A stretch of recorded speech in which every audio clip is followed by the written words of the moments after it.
마이크를 알려드릴 것 같아. 마스크를 안 쓰고 하니까 이 전달이 너무 쉽게 잘 되더라고. 너희는 마이크 다 하고 있지? 마스크 하세요. 자, 오늘 이제 뒷부분 남았어요. 뒷부분 어떻게 남았냐면 지난주에 요나까지 했는데 기억나요? 네. 요나 마지막에 뭐 어떤 형식으로 끝나지? 요나가? 열린 결말. 오! 어떻게 그런 걸 알았어? 목사님 가르쳐 주셨어요. 그러니까 질문으로 끝나는 질문을 딱 성원이한테 던져주고 끝나요. 요나한테 하나님께서 이 앞뒤를 분별하는 못하는 이 존재들이 죽으면 얼마나 슬프겠냐, 내가 아끼지 않겠냐, 그렇게 하면서 오늘은 요나 다음 또 성경에 볼까요? 요나 다음이 미가. 그렇죠, 미가. 자, 성경책 있나요? 네. 성경책 있는 사람 성경책 피면서 자, 미가로 보겠습니다. 오늘 몇 개 안 남았어요. 뒤에 오늘 끝내나요? 이거 안에 그러니까 이게 끝날 수가 있어. 요 발을 한 3장 남았어요. 미가서가 하나 남았는데 미가는 그렇죠. 성경책 챙겨오고 미가서는 우리에게 잘 알려진 부분은 뭐냐면 예수님이 태어나실 때 그 헤롯이 동방박사가 갑자기 오잖아. 유다의 왕이 나셨다고 왔습니다 했더니 발칵 뒤집어지잖아. 헤롯과 그 많은 사람들이. 그래서 헤롯이 동방박사들이 가고 나서 물어봐. 야, 도대체 메시아 왕이 어디서 나는 거야? 알아봐. 했더니 성경학자들이 찾았어요. 그게 어디였을까? 오장. 그렇지, 베들레헴인데 그 베들레헴이 어디 적혀있을까요? 미가. 미가서에 적혀있어요. 미가서 몇 장이냐면 미가서 4장이 적혀있는데 5장 2절에 베들레헴 에브라다야 너는 유다 족속 중에 작을지라도 이스라엘 다스릴 자가 내게로 나올 것이라. 이 본문을 가지고 이 성경학자들이 메시아 유다를 다스릴 왕이 베들레헴에서 나온 거야. 이걸 알았어요. 근데 예수님의 부모님이 원래 어디 사셨지? 그치, 나사렛에 사셨잖아. 근데 베들레헴이야. 이게 왜 베들레헴에 예수님께서 태어나셨을까? 다윗. 왜냐하면 절기 때문에 거기 간 거예요. 오, 다른 거야. 조금 다른 거야. 미가서에서 베들레헴에서 날 거라 했기 때문에. 그것도 맞지. 그거는 순환 돌리는 무슨 거야. 고향으로 돌아가는 어떤. 그렇지, 호적해라. 네. 가이사가 그때 황제가 바뀌면서 전 로마의 속국의 모든 나라들은 호적 조사를 해라. 호적 왜 조사할까? 인구수 세금 뭐를 땡기지? 세금을 조사하기 위해서 호적 조사로 가라. 그랬더니 이 요셉, 예수님의 육적인 아버지가 육적인 아버지 아니지. 그냥 보호자였던 그 아버지 요셉이 돌아가요. 베들레헴으로. 다 가다가 베들레헴 거기서 아기를 낳잖아요. 그 장소가 베들레헴이었어요. 그래서 베들레헴에서 난다라고 했던 말씀이 성취된 거지. 미가서가 그런 의미를 가지고 있고, 또 미가서는 아모스와 혹시 그러면 그 예수님이 있잖아요. 그 마리아 뱃속에도 있잖아요. 그렇지. 그러면은 그게 예수님은 10개월 동안 있었어요. 그렇겠지. 예수님이 그 성령으로 잉태하셨지. 이게 진짜 중요해. 이거는 절대 진리야. 흔들리지 않는. 이거를 믿지 않으면 기독교인이 거듭날 수가 없어. 그러니까 우리가 어느 정도까지 이렇게 존이라는 게 있어. 신학적으로 서로가 좀 입장이 달라도 서로 수긍하고 인정해. 교파가 달라도. 그런데 교파가 아무리 다르고 뭐가 달라도 절대 태업할 수 없는 진리들이 있어. 예수님이 완전한 인간이시고 완전한 하나님이시다. 그게 이제 마리아에게서 나왔던 성육신하신 거. 그게 다르죠. 아무튼 그래서 미가는 이제 남유다에서 이제 활동하는 이제 아모스 선지자는 북이스라엘에서 선지자였다면 이 남유다에서 일했던 선지자가 미가서예요. 자, 미가서에서 뭘 적을까? 베들레헴. 멕시코는 정의와 자비와 겸손이에요. 오, 네. 어디 적혔어? 맞아, 정의야, 정의. 미가서의 주제는 정의와 이거에 대한 거야. 적어봅시다. 그리고 지금 너희가 노트가 있으니까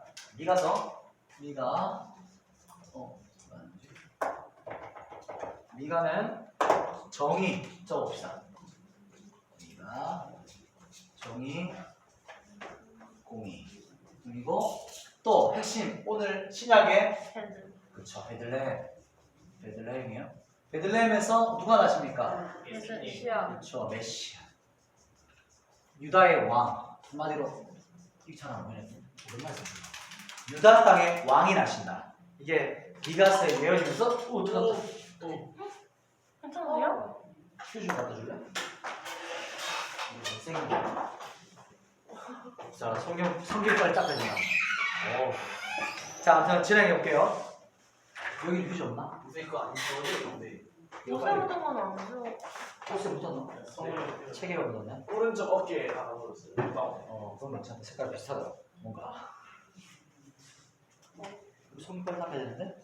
자, 아무튼 이 미가서는 핵심적인 부분이 공의와 정의 그리고 뒷부분에 신약을 예언하는 메시아가 베들레헴에서 나신다. 이것을 대하고 있어요. 한번 기다릴게요. 가져올게. 갔다 오세요. 이거 잘안 지워지고. 지워지네. 요새 잘안 지워지고. 성경을 지워. 하이라이트처럼 보네. 이거는 괜찮다. 색깔이 다행히 흰색 노란색이라서. 제가 휴지 정말 성경책 지워지겠지? 지워지네. 한번 도와주세요. 물티슈 없는 거 없어요. 요건 끝나고 닦지 뭐. 좀 더. 물티슈가 다르겠다. 한두 장 있으면 바로 볼게요.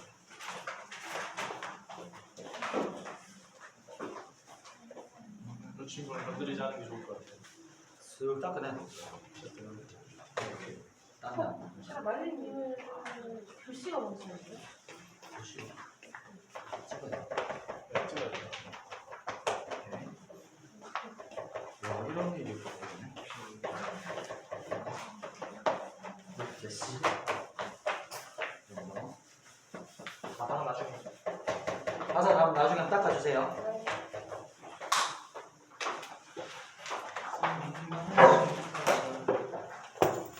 위험해.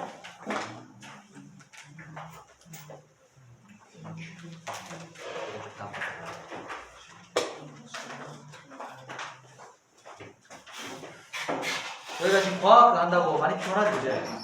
과학 준비 다 됐어요? 발표? 열심히 하고 있습니다. 하고 있어? 자, 미가서 여기까지만 하고 마무리하고요. 필기를 하기가 좀 어렵네. 그러면은 잘 들어드려야겠다. 그 다음 성경이 뭐냐면 나훔서예요. 나훔 들어본 적 있어요?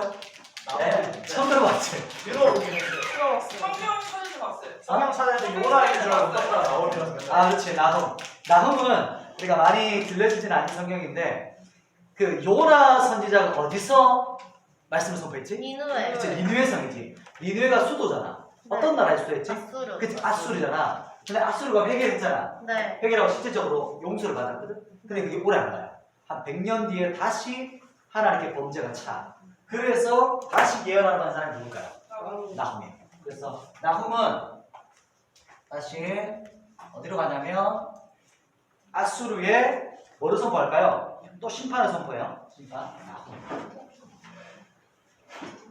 나훔은 니누에 쉽게 말하면 여기 이 니누에 성은 독특한 게 뭐냐면 역사적으로 뭐가 있었냐면 성 주변으로 뭐가 있었을까? 회자가 뭐예요? 해자가 뭔지 알아요? 혹시 물이 돌아가는 거예요. 아.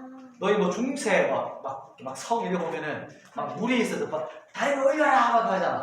네. 그래서 다리가 올리면 어떤 거야? 못 쳐들어오고 아주 요새가 되는 거지. 이게 성이 요새였어요. 쉽게 말하면. 이 니누에 성 자체가 요새였기 때문에 자기들은 절대 정복당하지 않는다. 우리는 이렇게 생각했던 교만 이런 것들을 향해서 니누에를 향해 심판을 선포한 거예요. 이게 한 100년 후의 사건이었어요. 요나 이후에. 그래서 나훔 선지자가 니누에를 하나님께서 뭘로 멸망하실 것이다. 불과 물로 하나님께서 멸망하실 것이다. 이렇게 선포하신 거예요. 실제로 그런 선포가 이루어졌죠. 그리고 나훔이라는 뜻은 나훔의 주제는 위로입니다. 위로에 대한 메시지가 이 안에 있습니다. 니누의 임박한 심판 이 안에 담겨 있고 PPT를 오늘 못 봤지만 다음에 한번 보여줄게요. 그래서 니누의 성이 이렇게 생겼어요. 해자가 돌고 중간에도 물길이 흘러가요. 회자가 뭐예요? 그러니까 물이 돌아가는 거. 그 안동하야마을 알아요? 네? 안동하야마을 몰라요? 들어는 봤는데 안동하야마을도 물이 이게 돌아가잖아. 강이 그 섬을 이렇게 돌아가는 거. 그런 도시. 요새 성 자체. 요새. 쉽게 말하면 이 성 자체가 요새였어요. 그래 이게 바로 나훔의 메시지였고 나훔서 다음 뭘까요? 나훔서 다음이 여러분 잘 들었던 많이 알 거예요. 우리나라 사람 다 알아요. 뭘까요? 하박국. 하박국. 우리나라 2000년도에 엄청난 인기의 찬양이 있었어요. CCM 중에. 자녀들은 내가? 뭐였을까요? 부흥. 부흥 찬양 알아요? 부흥 왕국에서 나온 그 전사님이 쓰셨는데 부흥. 그게 바로 하박국 선지자의 그 말씀을 가지고 한번. 그래서 하박국은 부흥이라는 주제는 부흥이라는 주제는 우리가 이제 많이 해석해서 하는 거고, 실제로 하박국은 가장 유명한 구절이 뭐냐면 그 마틴 루터 아십니까? 네. 마틴 루터라는 종교개혁자. 종교개혁자가 종교를 일으킬 때 가장 마음에 하나님의 말씀을 확 와닿았던 말씀. 그게 뭘까요? 오직 의인은 믿음으로 가는 거. 그렇지, 맞아요. 오직 의인은 믿음으로 말미암아 살리라. 믿음으로 살리라. 이거였죠, 그죠? 오직은 이제 붙였어요. 우리가 의인은 실제로 하박국 말씀이 갈라디아서 말씀과 로마서에 나오죠. 근데 하박국 말씀은 여기에 뭐가 붙냐면 그의 믿음으로 말미암아 살리라 이렇게 나와요. 그런데 신약에서는 이게 생략되죠. 의인은 믿음으로 말미암아 살리라 이렇게 인용하면서 하박국이랑 로마서, 갈라디아서랑 조금 달라요. 그런데 똑같은 목적이지, 똑같은 포인트죠. 믿음으로 살아, 믿음으로 구원받는 거. 그래서 이 하박국은 주제 말씀은 이게 제일 우리가 가장 기억해야 돼요. 오직 믿음으로. 의인은 믿음으로 말미암아 살리라. 왜 이 말을 했을까? 왜냐면 하박국 때 나라가 어땠을까요, 상태가? 혼란스러워. 이렇게 막 넘어가고 있었어. 나라가. 거의 이렇게 거의 쓰러지기 직전이었어요, 나라가. 그런데 하나님께서 하박국을 향해서 나라가 점점 황폐해져가고 멸망해가도 나라가 회복될 것이다. 이것에 대한 메시지를 하고 있어요. 그래서 하박국이 계속 선포해, 계속 질문해. 어찌하여 나라가 이렇습니까? 어찌하여 나라가 이렇습니까? 그 찬양, 무화과 나무 잎이 마르고 찬양하나요? 나무 잎이 마르고 포도 열매가 없음. 이 찬양도 아마 내 기억에 하박국 찬양에서 나오는 거예요. 그죠? 그래서 우리 아무것도 없어요. 양떼도 없고 무화과도 없고 포도도 없고 아무것도 없어요. 그런데 후렴이 갑자기 바뀌잖아. 난 여호와로 즐거워. 갑자기 내 상황은 아무것도 즐거울 게 없지만 오직 여호와로 말만 기뻐하겠습니다. 이게 이 하박국 선지자의 하나님께서 말씀하신 거예요. 그래서 하박국은 전체로 보려면 진짜 많은 유명한 구절이 진짜 많아요. 또 우리 찬양으로 하는 이 찬양이 많아. 하박국에 우리 바라 높은 같이, 그 찬양이 어디서 나와서 그럴까요? 하박국 2장 14절에서 나와요. 신기하죠? 그래서 하박국 선지자가 이 14절은 선교에 대한 메시지예요. 선교. 그러니까 온 땅에 여호와를 아는, 이름을 아는 자들이 가득하게 될 것이다. 물이 바다에 가득 차 있는 거죠. 그런 의미예요. 그게 바로 우리가 알고 있는 그 찬양이죠. 무화과 나무, 3장 17절이네. 비록 무화과가 무성하지 못하며 쭉 나오네. 18절에 나는 여호와로 말미암아 즐거워하며, 말씀 그대로를 가져오는 거. 이게 바로 하박국 선지자, 하박국의 주제입니다. 자, 하박국 다음에 성경이 뭘까요? 스바냐. 스바냐는 성경도 들어봤어요? 심판. 오, 좋은데? 스바냐. 거의 설교도 많이 못 들었고 거의 잘 못 거예요. 스바냐의 주제가 뭘까요? 스바냐는 하나님께 심판, 그러니까 선지서는 심판인데 이것에 스바냐. 잠깐만, 스바냐 아까 했던 넘어갔나? 안 했어요. 안 했어요. 오케이. 스바냐도 찬양이 유명한 찬양이 있어요. 뭐냐면 스바냐 마지막 장 볼래요? 마지막 장 17절, 3장 17절에 보면 성경을 같이 읽어볼까요? 17절 시작. 너희 하나님 여호와가 너희 가운데 계시니 그는 구원을 베푸실 전능자시라. 그가 너로 말미암아 기쁨을 이기지 못하시며 너를 잠잠히 사랑하시며 너로 말미암아 즐거이 부르며 기뻐하시리라 하리라. 이게 핵심이면서 마지막 결론이에요. 그러니까 심판의 메시지가 있는데 여기서 마지막에 보면 너희 가운데 누가 계시대요? 하나님이 살아계신다. 이 찬양 혹시 아는 모르겠어? 너희 가운데 여호와가, 후렴 부분 이렇게요. 너를 갑자기 비슷하게 해요. 나라라 따라라라라라 따라라 따라따따 알것 같아요. 하고 알것 같아요. 퀴즈를 갖다. 아무튼 이 찬양은 너무 좋아요. 이게 뭐냐면 이런 상황 가운데서 내가 너를 잠잠히 사랑하고 내가 너를 사랑하는 그 마음이 기쁨을 내가 이기지 못한다. 그 말씀이 이 스바냐 말씀의 핵심이고, 그래서 스바냐는 하나님이 너희 가운데 계신다. 너를 사랑하신다. 나라가 망하고 나라가 피폐해져가지만 내가 너를 진짜 기뻐한다. 이런 어떤 메시지가 스바냐예요. 하나님이 계신다. 하나님 계시. 그리고 기쁨. 누가 하나님의 기쁨일까요? 제가 이스라엘. 그러면서 누굴까요? 이스라엘은 지금 우리 적용하면 우리 하나님께서 이스라엘 가운데 살아계신다. 이게 아까 3장 17절이죠. 핵심 구절, 핵심 문장, 핵심 절이 3장 17절이에요. 요거는 신약에 어디 있냐? 갈라디아서와 로마서.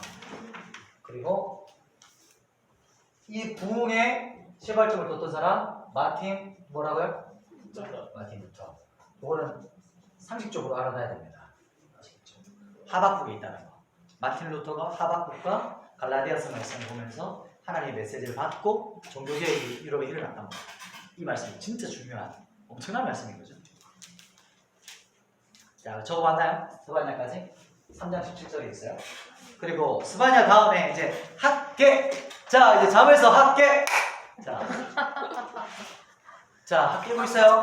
자, 학계가 학계 선지자는 어떤 시대인지 혹시 알아요? 포로 생활에서 포로 생활에서 귀환한 모든 유다인. 그렇지. 학계 스가랴 두 선지자가 같이 일했어요. 그런데 학계 스가랴인데 그때 포로로 귀환했잖아. 포로 귀환. 재건되기 전, 완성되기 전. 완성되기 그렇지. 왔는데 수르바벨가 1차로 돌아왔잖아요. 수르바벨가 사람들이 1차로 돌아왔어. 예루살렘으로. 근데 이 사람들이 처음에는 성전을 짓다가 막 주변에서 막 괴롭히고 힘들게 하니까 성전을 짓다가 어떻게 했을까요? 포기. 멈춰버렸어요. 그리고 자기 집 지으러 갔어요. 그랬더니 누가 왔어요? 하나님께서 학계를 보내가지고 말씀하시는 거예요. 학계의 핵심은 뭘까요? 제거. 내가 그렇지. 학계는 하나님의 성전 다시 시작해라. 다시 시작해라. 이걸 이제 동기부여하는 거야. 선포하는 거야. 다시 시작해라. 학계. 그래서 중단된 지가 몇 년이었냐면 이때가 약 성전 중단됐단 말이에요. 성전이 짓다가 중단된 지가 한 14년쯤 흘렀어요. 그때쯤 하나님께서 말씀을 하나 학계를 보내셔서 예루살렘 사람들한테 모이시오 해가지고 선포하는 거야. 근데 학계 선지자가 아주 적나라하게 선포해요. 막 성경에 하나님께서 학계를 보내셔서 너희가 지금 너 집은 지금 막 알레강스하고 막 너 집은 막 온갖 것들을 막 붙여놓고 지금 하나님의 성경은 어떻게 됐어요? 완전히 그냥 다 무너져 있고 막 개들이 왔다 갔다 들락날락 하고 폐원대 너희 지금 뭐 하고 있냐? 이렇게 하면서 하나님께서 학계를 통해 말씀하고 있는 거예요. 그래서 학계가 하나님의 전을 다시 건축하시오. 다시 지읍시다. 라고 했던 선포. 그게 바로 학계가 했던 메시지입니다. 그리고 학계, 그 다음 성경이 뭐랬을까요? 학계, 스가랴 같이 읽었어요. 학계, 스가랴. 학계와 스가랴. 학계, 스가랴. 학계, 스가랴. 스가랴도, 맞아요. 이제 한 근 남았어요. 이게 스가랴도 마찬가지요. 똑같아요. 이제는 하나님의 성전을 다시 재건하라. 근데 스가랴라는 이름 가운데 독특한 의미. 이거는 기억할지 모르겠어요. 남자의 정체성 혹시 기억나요? 자카. 그 자카르예요. 아, 이게 똑같은 발음이에요. 스가랴. 자카르라는 어떤 이름 안에 이 안에 같은 발음이 있어요. 그래서 뜻이 뭐냐면 하나님께서 뭐 하신다? 나타나지. 하나님께서 기억하신다. 기억. 자카르가 뭐냐면 기억. 하나님의 언약을 기억하게 하는 사람이었잖아. 기억나요? 네. 벌써 1년 지났는데 기억나요? 이제 에제를 돕는 사람. 그지? 맞은편에서 돕는 자. 하나님의 도움. 아내는 남편을 향한 하나님의 도움의 손길이에요. 하나님 같은 존재지. 남편이. 현준 알았지? 그런 아내를 만나야 돼. 알았지? 초점을 좀 잃은 것 같은데. 자, 자카르. 그래서 스가랴는 하나님께서 기억하신다. 이것에 대한 메시지고 스가랴도 아주 유명한 구절들이 많아요. 스가랴 동일하게 너희가 다시 돌아와서 성전을 지으라고 메시지를 하는데 스가랴에 너희 많이 궁금해하는 거 사람들이 참 이런 거 궁금해. 사탄이랑 천사 이런 걸 막 궁금하잖아.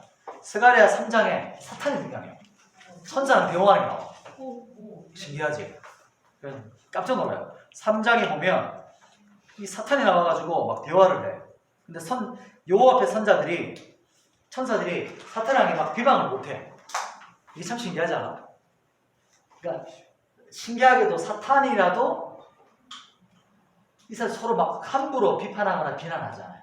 하나님께서 허락하시면 너를 심판하기 원한다. 이렇게 막 말하면서 서로 이렇게 말하는 부분이 나와요. 스가랴 3장이랑 유다서랑 또 어떤 부분들 이사야서 말씀을 가지고 사탄에 대한 소스를 얻어가지고 사탄에 대해서 알고 있어요. 우리가 성경의 곳곳에서 찾아내가지고 스가랴에 그런 부분이 나오고 그리고 마지막 스가랴 4장에 보면 여기도 찬양 우리가 잘 알고 있는 찬양이 있어요. 힌트. 힘으로도 되지 않고 능으로도 되지 않고 오직 여호와의 영으로만 말미암느니라. 주 얼굴 향하여 이 찬양 알아요? 아니요. 능도 아니 힘도 이 찬양 몰라요? 완전 처음 들어요. 그렇구나. 이 찬양 첫 부분이 뭐야? 하늘에 나는 새도 있어요. 주 손길 찬양 이거 너무 옛날 거 아니에요? 맞아. 이거 한 7080 엄청 유명한 찬양인데 강찬 그 CCM 찬양 사역자가 이 찬양 엄청 그로 많이 이분이 알려졌는데 그 찬양 유명한 찬양인데 이 구절이 있어요. 뭐냐면 이 스가랴서는 힘으로 되지 않고 뭐로 되지 않고 또 사람의 힘으로 되지 않고 뭐죠? 능으로도 되지 않고 오직 뭐로만 된다. 나의 영으로 된다. 그렇지. 나의 영은 누굴까요? 하나님. 하나님의 영으로만 되느니라. 이 말씀이 4장 6절에 나와요. 그래서 뭐냐면 성전 건축하는 거, 하나님의 나라가 임하는 거, 우리가 뭔가 하는 거 내 힘으로 안 되고 내 계획으로 안 되고 내 눈으로 안 되고 오직 여호와의 영으로 말미암아 된다. 이게 바로 4장 6절에 나와요. 그리고 또 그 다음 절이 또 목사님 엄청 사랑하는 구절이 나와요. 한번 4장 7절인데 성경에 있는 사람 한번 볼까요? 스가랴서 4장 7절 같이 한번 선포해 봅시다. 4장 7절 시작. 큰 산아 내가 무엇이냐? 내가 스룹바벨 앞에서 평지가 되리라. 그가 머리털을 내놓을 때에 우리가 외치기를 은총이 그에게 있을지어다 하리라 하셨고 아멘. 이게 이제 목사님은 한 번씩 기도할 때 이렇게 선포해요. 산은 뭘 상징할까? 보통 우리 앞에 놓여있는 장애물. 그렇지. 장애물, 어떤 문제. 그래서 이 믿음을 선포하는 거야. 내 앞에 있는 큰 문제, 산아, 너는 뭐가 될지어다. 평지가 될지어다. 이게 뭐냐면 완전히 바다에 던져 지울지어다. 제거될지어다. 이렇게 선포하는 거거든.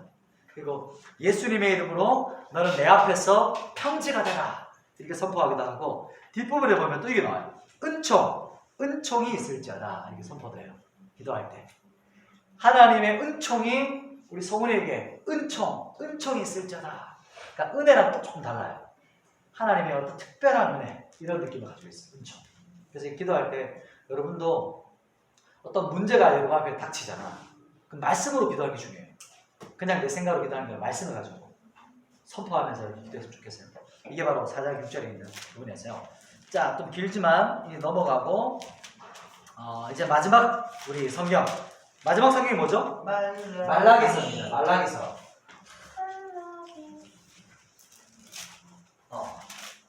우리 성경에는 말라기가 마지막이지만 이스라엘 사람들, 지금도 유대인들은 타나크라는 성경을 써요. 타나크가 뭘까요? 뭐냐면 이제 앞글자를 따가지고 타나크라고 하는데 구약성. 구약에 그래서 예언 그 모세오경 그리고 그래서 토라로 가지. 타나크의 토라 그리고 네필이 아니야. 타나크 그다음에 중간에 성문 중간에 그거 체험서 예언서 예언서 시가서와 마지막 이 예언서를 합쳐가지고 타나크라거든. 갑자기 생각이 안 나네. 하여튼 첫 글자를 따가지고 이스라엘 사람들 구약만 쓰잖아. 구약 성경 그 사람들은 마지막 성경이 뭘까? 우리는 말라기지만 아니요. 나라가 망하면서 끝이 나. 역대하. 그렇지. 역대하로 끝이 나요. 나라가 망하면서 끝이 나. 그럼 역대 여기 앞에 있고 역대하가 여기 있는 거예요. 역대 상하는 붙어 있어. 그러니까 이스라엘 사람들은 이렇게 상하로 있지 않아. 그냥 두루마리야, 한 벌이야. 쫙 펴 이렇게 펴. 그래서 예수님께서 성전에서 그러니까 선포하시잖아, 말씀을 선포하시잖아. 그러니까 이사야서를 찾으셨잖아. 그러니까 두루마리를 펼쳐준 거지, 회당에서. 그럼 중간에 있는 거 사진을 얼마나 길게 펼쳐야 되는 거예요? 그러니까 쫙 펼, 그 부분이 이제 낱개로 잘려져 있겠지. 그래서 그걸 갖고 와서 쫙 펼쳐요. 근데 지금처럼 장절이 없어. 그냥 글자가 다 적혀 있어. 그러니까 예수님이 그 구절을 찾아가지고 정확히 그 부분부터 낭독하신 거예요. 주의 성령이 내게 임하시면 권능을 받고 이 말씀이잖아. 그래서 가난한 자에게 복음을, 눈먼 자에게 다시 보게 하는 거예요. 그러니까 복음에 대한 선포를 쭉 하시잖아. 그때 했던 게 두루마리예요, 성경. 두루마리로 성경이 있어요. 뭐 얘기하다 얘기했지? 그래서 역대하가 마지막 성경. 나라가 망하면서 성경이 끝이 나요. 이게 이스라엘 사람들의 특징이었어요. 말라기서인데 말라기서는 구약의 전체 결론이에요. 뭐라고요? 구약의 전체 결론. 그치. 정말요? 구약 전체의 결론입니다. 나라가 망하면서 끝이 났잖아요. 예언서 전체의 주제이기도 해요. 예언서 전체가 무슨 말씀을 하고 있을까요? 예수님 오셨다. 오, 그것도 그렇지. 또 주께 돌아. 그렇죠, 맞아요. 그런 주제야. 그러니까 예언서는 무조건 주제가 슈예요, 슈. 이거 뭐냐면 회개하라. 회개하라는 하나님께 시간 다 됐네. 여기까지 할게요, 그냥 돌아오라. 질문을 못했네. 하나님께 돌아오라. 그렇지 아니하면, 근데 말라기서는 회개하면 뭘까요? 네? 회개하면 뭘까요? 축복이지만 그러나 회개하지 않으면 뭘까요? 저주가 임할 것이다. 이게 말라기서의 마지막 결론이에요. 너희가 하나님께 돌이키면, 그래서 말라기서 마지막 장 마지막 절에 보면 아비의 마음을 자녀에게로, 자녀의 마음이 아비에게로 서로 연합되는 거. 이게 마지막 때 일어난 얘기예요. 마지막 때. 그래서 실제로 육신의 아버지와 어머니기도 하지만, 자식이기도 하지만 하나님 아버지와 우리, 그리고 세대와 세대의 연합, 이걸 말합니다. 그래서 말라기서가 마지막 하나님의 축복으로 끝나고 순종하면 축복, 불순종은 저주로 칠 거다. 이게 마지막 결론입니다. 기도하고 마치겠습니다. 질문 있습니까? 없죠? 기도할게요. 하나님, 우리가 이제 구약 성경 전체를 한번 살펴봤습니다. 하나씩 핵심을 살펴봤는데 하나님께 돌이키는 사람, 아버지의 마음이 자녀에게로, 자녀의 마음이 아비에게로 돌아가는 그 연합의 마음이 이 교회 가운데, 우리 학교 가운데서 회복되게 하여 주시옵소서. 예수님의 이름으로 기도드립니다. 네. 안정한 사람도 좋고, 다음 주에는 통치 시험 있습니다. 이거 공식 내요? 어? 공식 내요. 엄청 내죠.